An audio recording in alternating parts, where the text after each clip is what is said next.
रुकनुद्दीन साहब अस्सलाम वालेकुम। रुकनुद्दीन साहब आप कहां हैं? आप कहां हैं रुकनुद्दीन साहब? आप हमको छोड़कर चले गए, मगर जिसके पास गए उसने तुमको इस्तेमाल करके छोड़ दिया। रुकनुद्दीन साहब आ जाओ, मेरा दिल साफ है, मैं तुमको गले से लगाने तैयार हूं। आ जाओ रुकनुद्दीन साहब, सब गिले शिकवे खत्म करो। तुम जालिम लोगों के साथ मत रहो जो सीमांचल के दुश्मन है। रुकनुद्दीन साहब आपको इस्तेमाल करके छोड़ दिया। मैं आपको बोलता रहा मत जाओ मत जाओ, तुमको इस्तेमाल करेंगे। इनको तुमसे दोस्ती नहीं है, उनको दुश्मनी सीमांचल की जनता से है। उनको बैसी की जनता से दुश्मनी है, क्योंकि बैसी की जनता ने अपने वोट से अपने नेता को बनाया। तो आरएसएस को, राजद को, बीजेपी को लगा ये कौन है जिसका हम इस्तेसाल कर रहे हैं बरसों से सीमांचल में। आज वो जनता अपने वोट से अपने नेता को बना रही है। तो हमारे 4 विधायक को तोड़ दिया, मगर तोड़ने वालों, तुमने विधायक को तोड़ा। तुमने हमारा जो दिल का रिश्ता मोहब्बत है वो तुम उसको कभी नहीं तोड़ सकते। बैसी और सीमांचल की जनता, तुमने इंसान को उठा दिया, मगर आज ये जनता जो खड़ी हुई है, जिसके दिल में सीमांचल और मंजलिस पतंग साहब की मोहब्बत है, वो इंशाअल्लाह हमेशा रहेगी। और मैं आपसे वादा कर रहा हूं, अल्लाह मुझे जब तक जिंदा रखेगा, मैं उस वक्त तक चैन से नहीं बैठूंगा, ना उन जालिमों को चैन से बैठने दूंगा जो सीमांचल का इस्तेसाल किए। हम सीमांचल के लिए लड़ते थे, लड़ते रहेंगे। मेरा बाजू कट जाएगा, मेरी गर्दन भी कट जाती है, तो मगर सीमांचल की जनता को झुकने देने का काम ओवैसी नहीं होने देगा इंशाअल्लाह। तो मेरे दोस्तों, एक नई इनकलाब को आपको बर्पा करना है। 11 तारीख के दिन आपको अपने पार्टी को कामयाब करना है। आप देखो तेजस्वी यादव से उत्तर प्रदेश के अखिलेश यादव को कितनी मोहब्बत है, कितनी मोहब्बत है। अखिलेश यादव बिहार को आ रहे हैं तेजस्वी यादव के लिए, और ओवैसी सीमांचल के गरीबों के लिए आता है।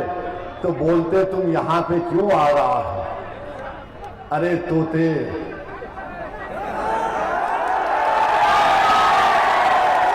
हमको बोलते हैं। याद रखो अखिलेश यादव, हमारी जबान के सामने नरेंद्र मोदी की हुकूमत भी खामोशी अख्तियार कर लेती है। तुम आए हो तो सेक्युलरिज्म के लिए नहीं आए, तुम यादव परिवार के लिए आए हो। मेरे भाई, अखिलेश मुख्यमंत्री था, मुजफ्फरनगर का फसाद याद है? 50,000 अल्पसंख्यक समाज के मुसलमान बेघर हो गए। 50 मुस्लिम महिलाओं का खेतों में रेप, अस्मत रेजी हुई। 100 से ज्यादा लोगों की मौत हुई। उन कैंपों में अखिलेश नहीं गया, मैं जाता था, जहां पर सर्दी में लोग 8 महीने थे कैंपों में। मैं उनको जाकर मिलता था, राहत और इमदाद का काम अल्लाह ने मुझसे करवाया। और अखिलेश सफाई में मुंबई से फिल्म स्टारों को बुलाकर उनको नचाकर उनका डांस देखता था। आज वो समाजवादी पार्टी आकर ओवैसी को बोल रही है तुम तेलंगाना से क्यों आए? अरे बिहार और उत्तर प्रदेश किसकी बाप की जागीर नहीं है, आता था आता रहेगा। और जो लोग बोल रहे हमारे परिवार ने इतने एमएलए जीते जितने मजलिस के एमएलए नहीं जीते, आपने बिल्कुल सच कहा, मगर आपकी सच्चाई में परिवारवाद है। मजलिस के एमएलए जीतते हैं, हमारा एक एमएलए हैदराबाद में कौसर मोइनुद्दीन है।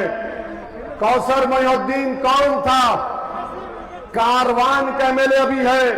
कौसर मोइनुद्दीन साइकिल पर हैदराबाद में मुर्शिदाबाद एक इलाका है, वहां पर अखबार फेंकता था। हमने एक अखबार फेंकने वाले को एमएलए बनाया, तो ये कहते हैं कि हमारे परिवार में इतने एमएलए जीत कर आए। अजी साहब, हिंदुस्तान के संविधान की दफा 14 पढ़ो। मसावात की बात संविधान करता है। अगर 90% बच्चे सीमांचल में इंटर पास नहीं कर रहे, हमारी मां और बहनें जो 9 महीने बच्चे को पेट में रखकर पैदा करती हैं, 50% वो बच्चे मर जाते हैं, तो ये मसावात है। हिंदुस्तान का संविधान ठोस मसावात की बात करता है, सब्सटेंटिव इक्वालिटी की बात करता है। और आपका मामला यह है कि आप कभी कम्युनिस्ट पार्टी में थे, तो कभी एकता दल बनाया, तो कभी बहन जी के पास चले गए, अब अखिलेश के पास आप आए हैं। सुन लो तेजस्वी अखिलेश मोदी, अब दरी बिछाने का काम नहीं होगा, हक ले जाएंगे इंशाअल्लाह। तो मेरे अजीज दोस्तों और बुजुर्गों, 11 तारीख के दिन पतंग छाप पर बटन दबेगा। बैसी का नए विधायक का नाम क्या होगा? जोर से बोलो, गुलाम सरवर होगा। तो मेरे साथ नारा लगाइए, सीमांचल जिंदाबाद, सीमांचल जिंदाबाद, बैसी की जनता जिंदाबाद, कुल्हिया जिंदाबाद, सिरजापुरी जिंदाबाद, शेरशाहवादी जिंदाबाद, अंसारी शेख जिंदाबाद, आका की उम्मत जिंदाबाद, दलित समाज जिंदाबाद, हिंदू मुस्लिम एकता जिंदाबाद, नारे तकबीर। अस्सलाम वालेकुम व रहमतुल्लाहि व बरकातहू। मेरे भाई, मुझे जाने का मौका दीजिए, वो हेलीकॉप्टर आ रहा है मुझे। और सुनिए, मैं आपकी मोहब्बत को सलाम करता हूं, मुझे और 4 जगह जाना है। खुदा के लिए मुझे जाने दीजिए, वहां के लोग इंतजार कर रहे हैं, देर हो चुकी है। अस्सलाम वालेकुम। हाँ है साहब।